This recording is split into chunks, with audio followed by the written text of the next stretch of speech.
그 시베리아 땅으로 끌려가면서 예수 그리스도를 만난 사람의 얘기가 있습니다. 이미 우리가 잘 아는 얘기인데, 이 사람은 어려서 어머니는 남편의 학대로 인해서 시달리다가 폐결핵으로 사망을 합니다. 아버지는 농민들에게 살해를 당합니다.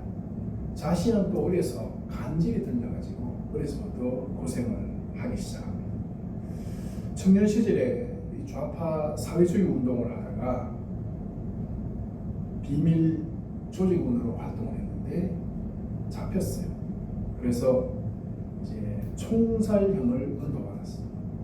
그래서 총살 당하기 직전에 구사일생으로 황제의 특명으로 사형은 면하게 되었고 시베리아로 이제 수용소로 끌려가게 되었는데, 마침 그때 누군가가 신약 성경을 주게 되고 신약 성경을 읽으면서 수용소로 갔어요. 가는 도중에 그가 성경 가운데서 예수 그리스도가 누구신가 하는 것에 대해서 분명하게 이제 깨닫게 되었어요. 아, 예수님이 이런 분이셨구나. 그래서 4년간의 유배 생활 동안에 예수 그리스도에 대해서 깊이 묵상을 하고 수용소에서 나와서 수용소 생활을 기억하면서 죽음의 집이라는 작품을 쓰게 됩니다. 그리고 또 죄와 벌이라는 작품을 썼습니다. 러시아의 대문호라고 하는 도스토옙스키라는 그런 문학가의 삶이 이랬어요. 우리가 생각할 때 그 사람 이름만 들으면 아주 찬란하고 화려하게 살았을 것 같은데 전혀 그렇지가 않았어요. 그가 그러한 위대한 문학을 탄생시킬 수 있었던 배경이 어찌 보면은 그 힘들고 어려운 그 마음을 본이었기 때문에 그가 예수 그리스도라는 빛을 보고 인생을 다시 한 번 더 깊이 돌아보면서 이런 작품이 나올 수 있었던 것 같아요. 자, 지난주에 바울은 아시아를 향한 자신의 계획이 아무리 해도 이루어지지 않는 것을 이제 알게 됩니다. 예수의 영이 계속 자기 계획을 가로막았어요. 아무리 애쓰고 애써도 성령은 흘러가지 않았습니다. 결국은 자기의 선교 계획이 자기 뜻대로 지금 되지 않고 있다. 결국 성령께서 인도해 가시는구나 하는 것을 깨닫고 순종을 하게 됩니다. 인생이 자기 생각과는 전혀 지금 완전 반대거든요. 자기는 아시아로 가고자 했는데 하나님은 유럽으로 인도하셨으니까 내 계획과는 완전히 반대 방향으로 지금 가고 있어요. 그러는 어느 밤에 환상이 보였죠. 그래서 그 환상을 보면서 아, 하나님이 내 뜻이 아니라 하나님의 뜻을 이루기를 원하시는구나 하는 것을 그분이 다행히 깨닫게 된 거죠. 그리고는 마케도니아 그리고 빌립보라는 곳에 이제 가게 됩니다. 자, 문제는 여러분 우리가 생각할 때 하나님께서 인도하셨다면은 그곳에 도착하면은 뭔가 좋은 환경들이 좀 있어주면은 좋잖아요. 네. 그런데 주의 환상에 따라서 갔지만은 빌립보에는 안식일에 예배할 곳도 없는 그런 아주 영적으로 암울한 그런 곳이었어요. 지금까지 다른 곳을 많이 다녔잖아요. 안디옥도 가고 또 어딥니까 루스드라에도 가보고 뭐 여러 곳을 다녔지만은 그곳에는 다 회당이 있어가지고 가서 예배드리는 데는 전혀 지장이 없었어요. 근데 빌립보는 전혀 그렇지 않아요. 하나님 인도하심을 받고 왔음에도 불구하고 안식일 되었는데 유대인이 안식일에 예배할 곳이 없어가지고 헤맨다? 이건 굉장히 어두움이 찾아온 거예요. 지금 도대체 하나님이 나를 인도해놓고 이게 뭐지? 그걸 할 수 없이 이리저리 헤매다가 강가로 가게 되었어요. 강가에 가니까 그 여자들이 앉아있는 거지. 그리고 그 여자들과 이런저런 대화를 나누는 도중에 자주색 옷감 장사를 하는 루디아라는 여자를 만나게 돼요. 그 여자가 바울의 얘기를 듣고 마음문을 열게 됩니다. 그리고 자기 집으로 모시고 가서 복음을 듣고 세례를 받죠. 그리고는 사도 바울 일행들에게 우리 집에 와서 계시라. 강권적으로 우리 집에 와서 계시면서 이 사역을 하시라. 이렇게 정말 이 헤매던 중에 광명이 찾아온 거죠. 먹는 문제 거쳐 다 지금 해결을 또 보는 이런 그런 반전이 또 이루어졌죠. 그러니까 결국 이 여인이 하나님께서 준비해 놓으신 여인이라는 거예요. 그리고 성경은 그 여인의 이름을 딱 밝혀놨습니다. 루디아라는 이름을 딱 밝혀놨어요. 여러분 할렐루야죠. 자, 그러면 지금부터는 이제 모든 일이 쫙 잘 풀려야 되는데 미안하지만 또 그러지가 못해요. 또 반전이 일어났어요. 뭐냐면 16절 보면은 귀신 들린 여자 종을 만나게 돼요. 근데 이 여자는 이제 점을 쳐가지고 주인이 있나 봐요. 이 여자가 점을 쳐서 수입이 생기면은 주인이 가져가는 이런 비참한 인생을 지금 살고 있는 이런 여자인데 이 여자에게서 귀신을 쫓아내 줬어요. 그러니까 이 여인을 사로잡고 있던 악한 것들을 쫓아내고 이 여인이 영적인 어둠에서 벗어나서 생명으로 빛으로 살아갈 수 있도록 그런 정말 엄청난 은혜를 베푸는데도 불구하고 그 주인이 자기의 소득이 끊어진 거야. 이 여인이 귀신이 나가니까 점을 못 치잖아. 수입이 안 생기니까 주인이 화가 나가지고 이 바울 일행을 끌고 가서 고소를 지금 하는 사건이 발생했어요. 여러분들 생각할 때 이런 일이 정말 있을 수 있을까? 그런 생각이 들지요. 제가 경험한 얘기를 제가 한 가지 해드릴게요. 귀신 들린 사람을 만났어요. 제가 그래서 이 더러운 귀신아 그랬어요. 제가 뭐 다른 얘기 한 게 아니에요. 성경에 보면 예수님께서 더러운 귀신아 있기 때문에 저도 이 더러운 귀신아, 이 더러운 귀신아 이래 하니까 이 귀신이 나보고 그래요. 내가 왜 나보고 왜 자꾸 더럽다 그래? 이러더라고. 내가 왜 더러운데? 이러면서 하는 말이 뭐라 그런 줄 알아요?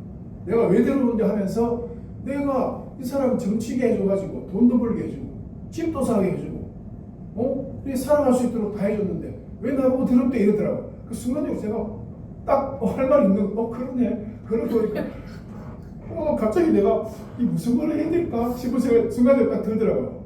그래도 너는 더러워. 왜? 네가 이 여인의 인생을 사로잡고 이 여인 네 마음대로 부리고 결국은 이 여인의 삶을 피폐하게 만들었잖아. 죄짓게 했잖아. 하나님 생기지 못하게 했잖아. 그래서 너는 더러운 귀신이야. 저 딱 정확하게 딱 찔렀어요. 그러니까 더 이상 대꾸를 안 하더라고. 그러니까 제가 이 얘기 왜 하냐면은 그러니까 그때나 지금이나 이 귀신들이 사람 속에 들어와서 그 사람을 사로잡는 방법이 뭐냐면은 그 사람이 가장 필요한 게 뭐냐? 경제적인 문제거든. 요거를 딱 해결해 주는 거예요. 그러면서 그 속에 딱 들어가야 되죠. 그럼 이 사람이 제정신인 사람이라면 이거 쫓아내겠어요? 아니면 데리고 있겠어요? 쫓아낼 수가 없지. 쫓아내버리면 먹고 살 길이 막막하니까 어쩔 수 없이 같이 살아갈 수밖에 없는. 사탄이 딱 그런 수법을. 그래서 귀신 들린 여자들이 주로 반말을 해요.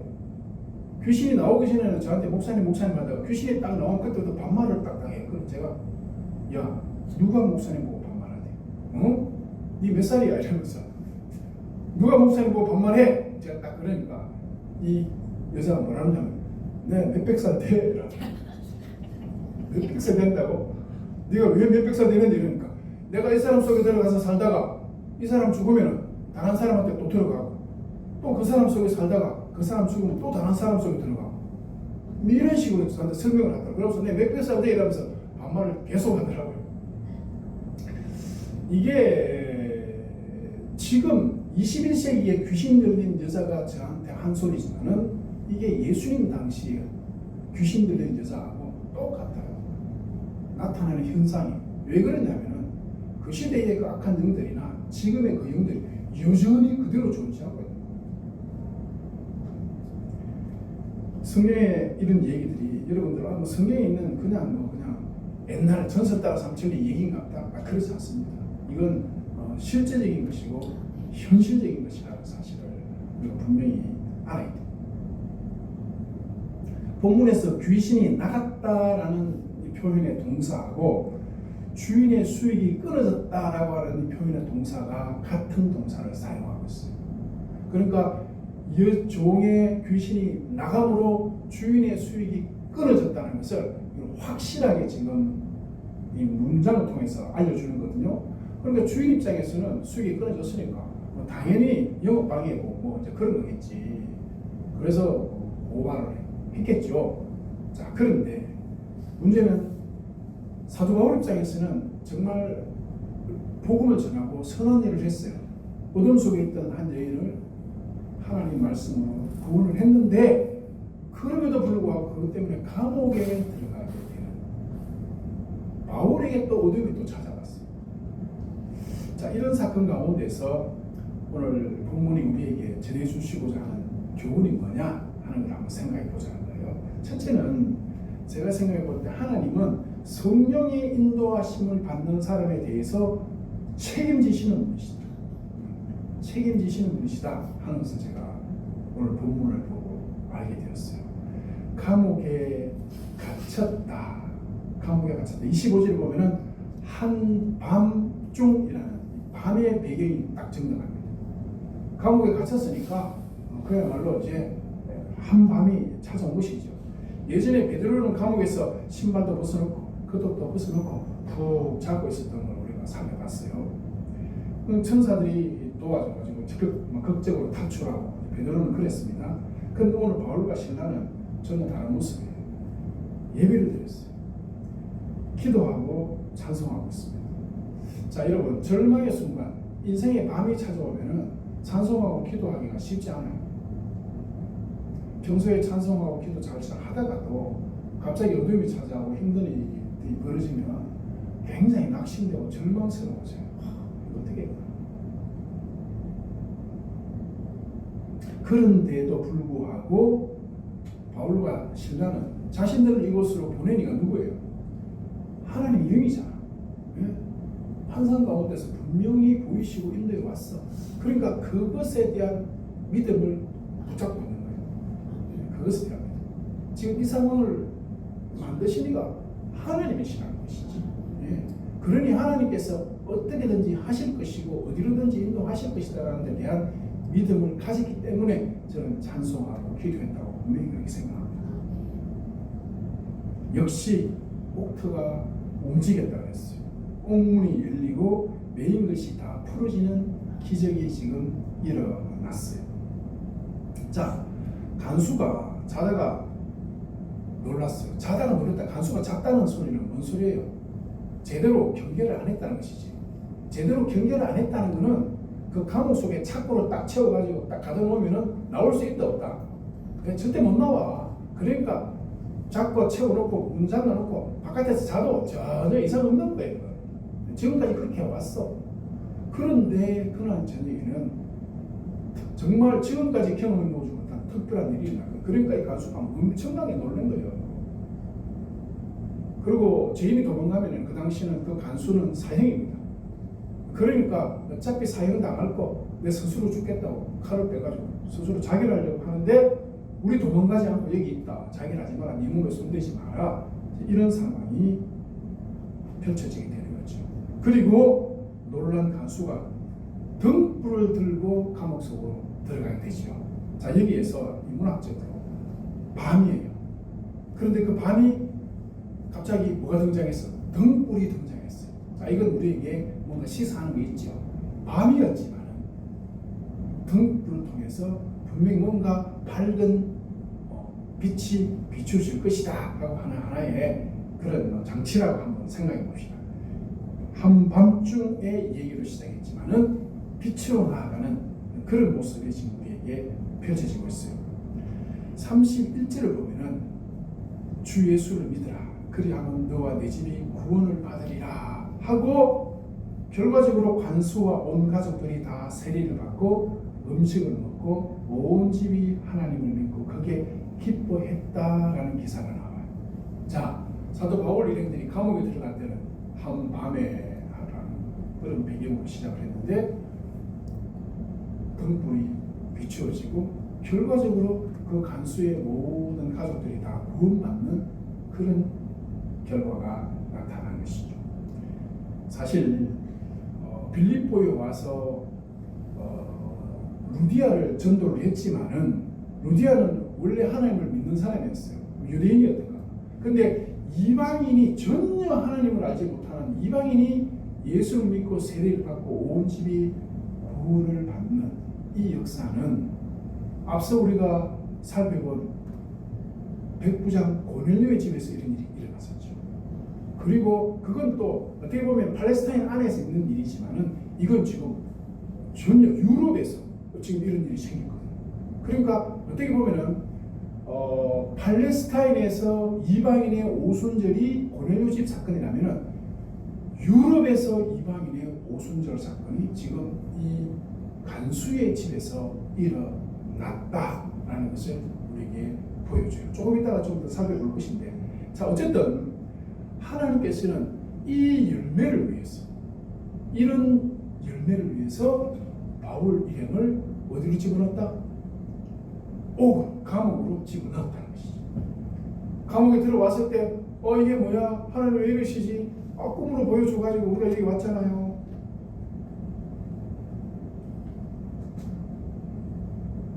그 밤이 이렇게 변할 거라고 생각했겠어요? 못했겠어요? 못했을 거예요. 들어올 때는 하나님 왜 이러시나 싶은 생각 들었을 거예요. 그래도 그 속에서 찬송하고 기도했더니 생각지도 못했던 놀라운 열매를 하나님께서 맺게 해주시는.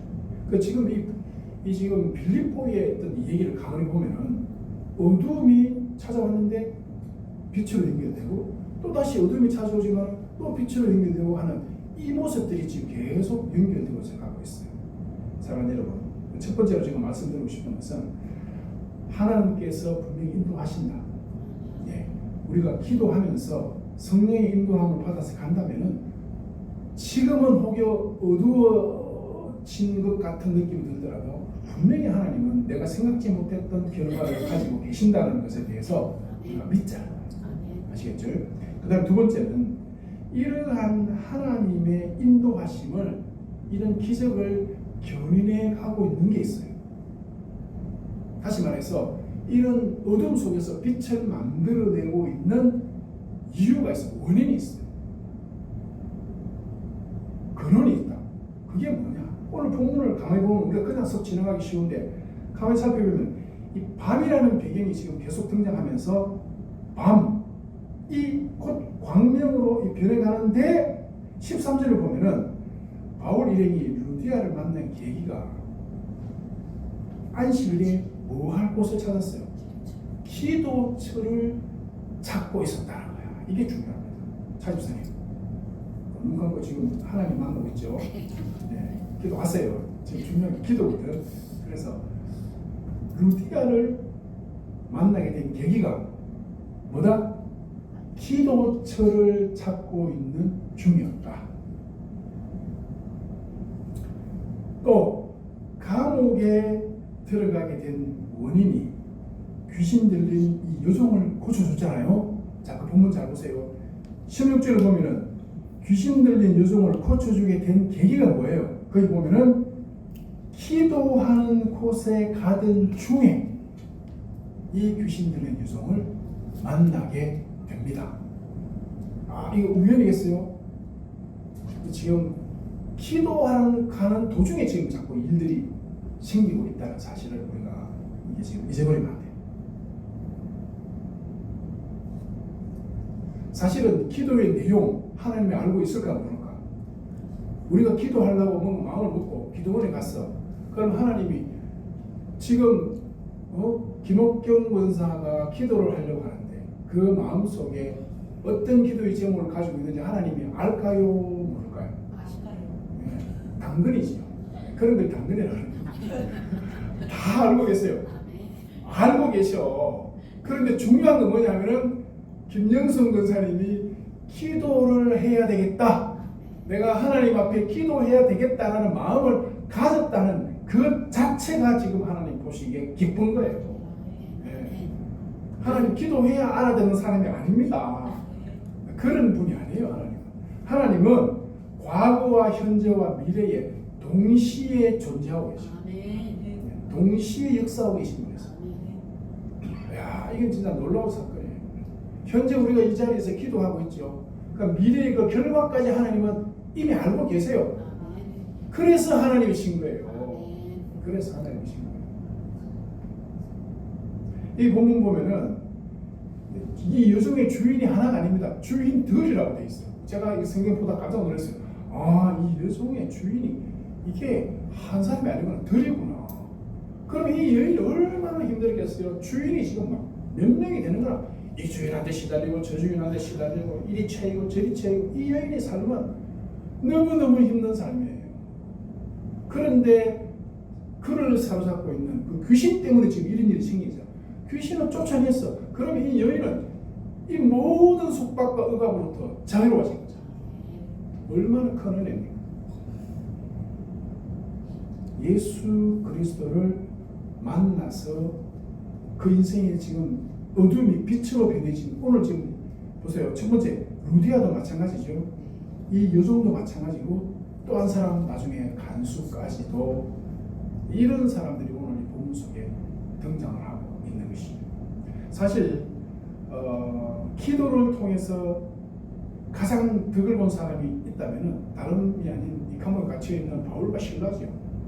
이 사람들이 감옥 속에 갇혀가지고 얻어맞고 옷도 찢기고 지금 완전히 만신창이가 되어가지고 감옥에 이제 갇혀 있는데 기도하고 찬송했더니 하나님께서 그들을 지금 풀어 주신 겁니다. 그래서 오늘 사실 여러분들에게 드리고 싶은 말씀은 우리가 기도해야겠다. 기도해야 된다. 자, 그 말씀을 드리는 거예요. 하나님은 다 알고 계시지만 기도하기를 원하신다.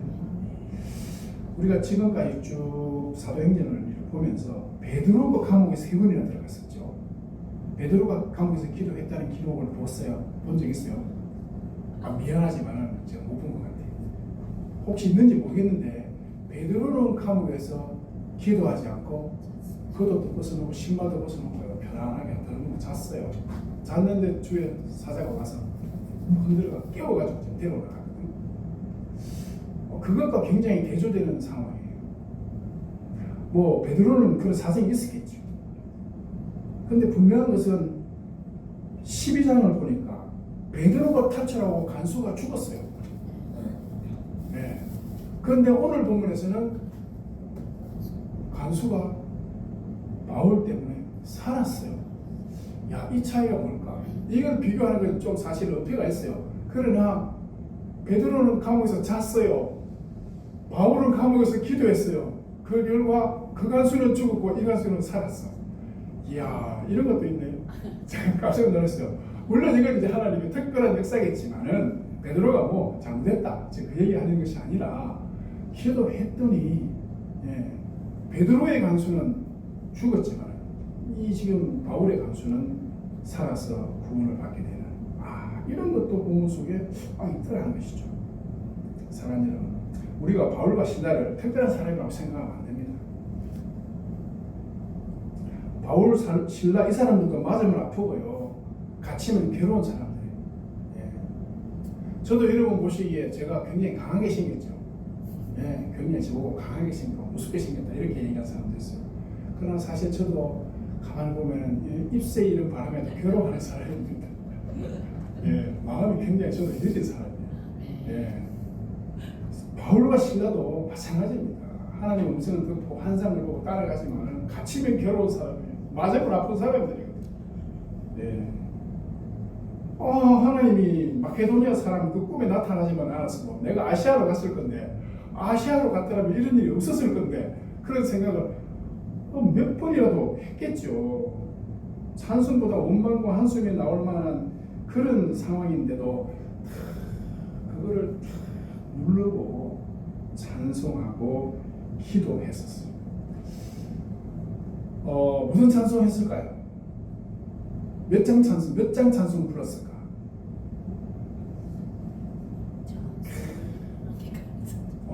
그런 찬송도 불리, 찬송 여러 곡 불렀을 거예요.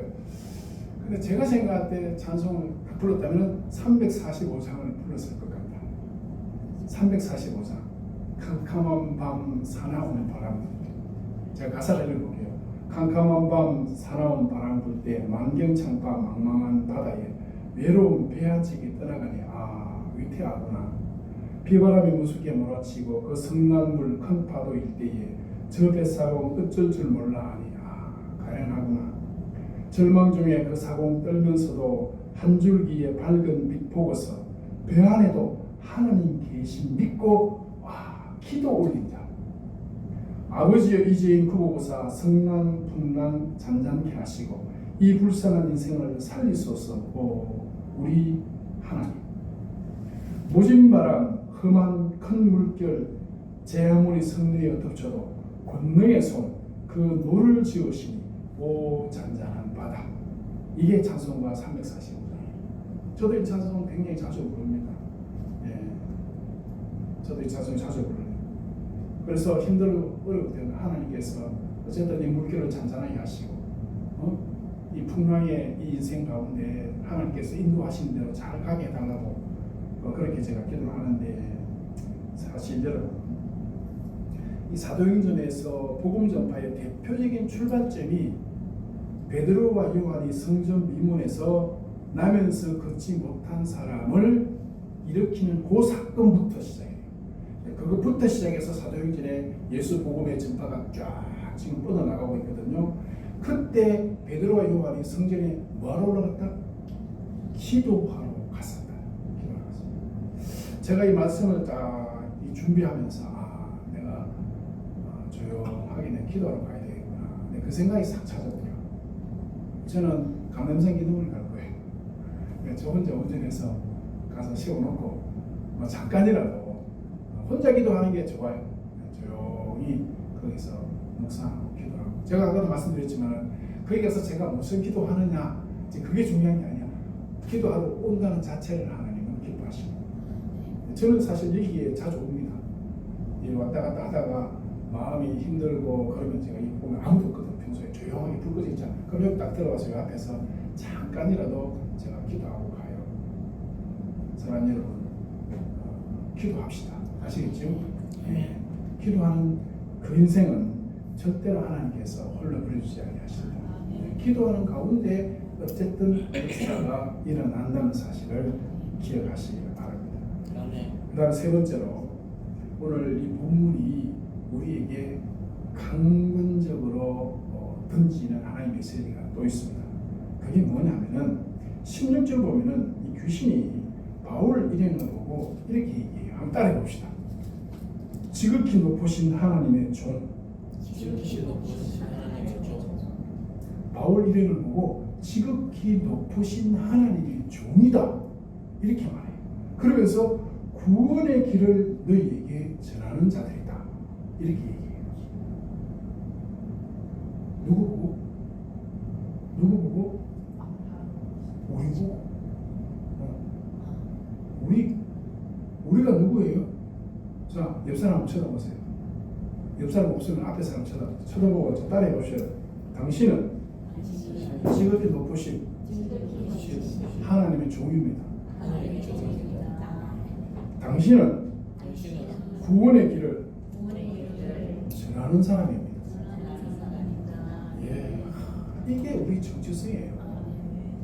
이제 먹었었죠. 예.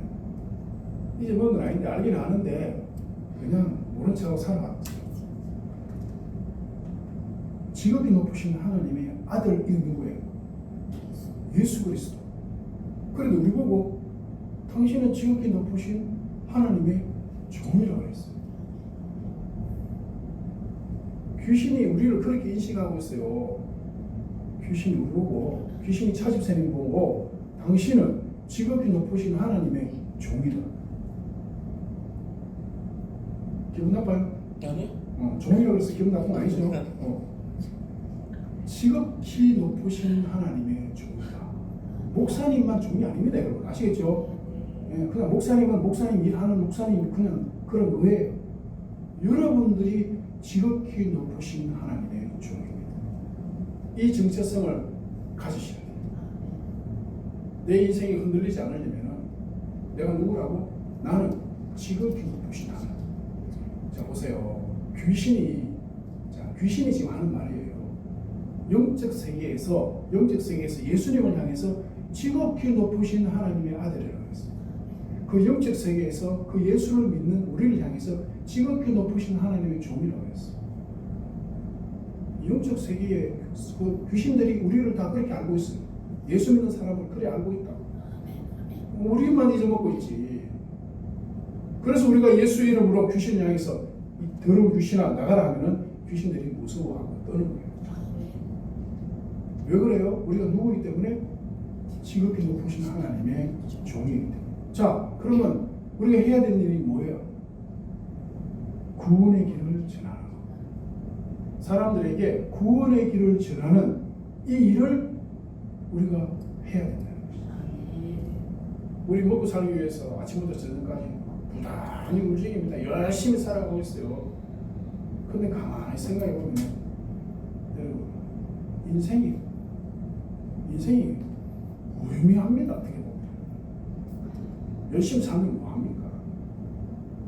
결론이 나와 있고 뻔한데, 그러나 그 인생이 의미 있는 인생, 정말 정체성이 분명한 인생이 되려면은 구원의 길, 예수 복음을 전하는 인생이다. 이 인생은 이게 분명해야 돼요.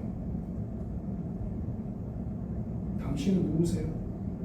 나는 예수 복음을 전하는 삶을 사는 사람. 공탑이 옛날에는 지나가면 옆에 와서 도를 아세요? 이렇게 묻는 사람들이 많았거든요. 도를 아세요? 그럼 내가 예수 그리스도 하고 막 큰 소리로 막 거기서 고함을 지르면 두 말 안 하고 딱 그냥 갑니다. 두 말. 예수 그리스도가 오지 내가 딱 그러고 찍소리만 그냥 가요. 그 사람들도 열심히 해요. 지나가는 사람들 붙잡고. 그들이 생각하는 그 구원의 길은 잘못된 길이거든요. 성경은 분명히 말합니다. 구원의 길은 어디에 있다? 예수 그리스도 안에 있다고. 그래서 보세요. 오늘 본문을 가만히 보면은 귀신이 이 본문을 딱 시작할 때, 본문이 시작되는 그 앞 부분에서 딱 그럽니다. 지극히 높으신 하나님의 종입니다. 구원의 길을 전하는 자입니다. 라고 하고 그 다음에 감옥에 들어갔어요. 그리고 감옥에 가서 이 간수들이 내가 어떻게 하여야 구원을 받으리까 하면서 구원의 길을 묻잖아요. 맞죠? 내가 어떻게 선생들이 내가 어떻게 구원을 받을까요? 하고 물으니까 사도 바울이 대답합니다. 주 예수를 믿으라. 그리하면 너와 내 집이 구원을 받으리라. 그러니까 앞에서 귀신의 입을 통해서 딱 던진 얘기가 본문 전체를 통해서 그대로 딱 드러났어요. 이게 이 본문의 가치예요. 이게 사도 바울이 감옥에 들어가서 찬송 불렀더니 거기서 나오게 됐다. 지금 그 얘기 하려는 게 아니야. 그게 아니야. 사도 바울이 지금 어떤 사람이다? 이 선교의 이 발걸음이 하나님의 종으로서 구원의 도를 전하는 사람의 발걸음인데, 그게 오늘 빌립보에서 이루어졌다. 이걸 지금 우리에게 보여주고자 하는 것이 오늘 본문이 가진 가치라는 거죠. 사랑하는 여러분, 우리의 삶이 이런 삶이 돼. 성경에서 나타나는 밤이 많아요. 여러 가지 밤이 많은데 정말 멋있는 밤이 있어요. 그 밤이 예수님과 제자들이 유월절 저녁을 보낸 밤이에요. 예수님께서 잡히시기 전날 밤에 제자들과 함께 유월절에 제자들의 발을 씻겨 주시고 제자들과 함께 음식을 나누어 드시고, 이게 천국의 모습인 것을. 이 다음에 예수 그리스도와 함께 새하늘과 새 땅에서 우리가 예수 그리스도와 함께 있게 될 모습을 죄를 씻겨 주시고 주님과 함께 음식을 먹으면서 거하게 되는 그걸 그 6월절 전날 밤에 보여주시거든요. 오늘 본문을 딱 보세요. 오늘 본문을 보면은 주 예수를 믿으라. 그리하면 너와 내 집이 구원을 받을 것이다 라고 말하고 그 사람들이 다 세례를 받아요. 그러면서 그 밤에 간수들이 자기 집에 데리고 가요. 그리고 그 맞은 자리를 씻겨줍니다. 씻겨줘요. 그리고 그날 저녁에 예수 믿고 세례받고 음식을 나누어 먹습니다. 자, 오늘 저녁에 이 간수가 예수를 믿고 변화되어진 이 모습이 세례받고 씻겨주고 음식을 먹는 모습이 6월절 저녁 식사를 많이 닮아 있어요. 그 모티브를 지금 사용하고 있는 거예요. 그러면서 우리가 어두운 밤 속에 있다 할지라도 예수를 믿으면 우리의 삶에 이런 천국의 놀라운 은혜가 우리 삶에 찾아오게 된다. 그리고 지금 이 간수의 집에서 쫙 그게 보여줬죠. 그리고 오늘 본문 읽지는 않았습니다만 그 다음 장면을 보면은 야 진짜 하나님께서 책임지시는구나 하는 것을 제가 느꼈어요. 자, 간수가 지금 내일 출근하면 무슨 일을 당하겠어요? 야, 그날 어제 저녁에 그 죄수들 어디 있냐? 근데 출근하게 됐어요. 벌써 알고 찾아왔어요. 그 간수 집에 있는 줄 알고 찾아와가지고 내놔라 찾아왔잖아. 만약에 이렇게 끝나면 간수는 어떻게 되겠어요? 간수는 지금 아마 이 책임을 지금 피할 길이 없습니다. 어쨌든지 간수가 큰 낭패를 당할 상황인데 사도 바울이 그걸 막아줬어요. 무슨 일이 있었죠? 내가 로마 사람인데 너희들은 법적 절차도 밟지 아니하고 정당한 법적 절차를 밟지 아니하고 나를 데리다가 때리고 감옥에 가두었으니까 그 책임을 어떻게 지내?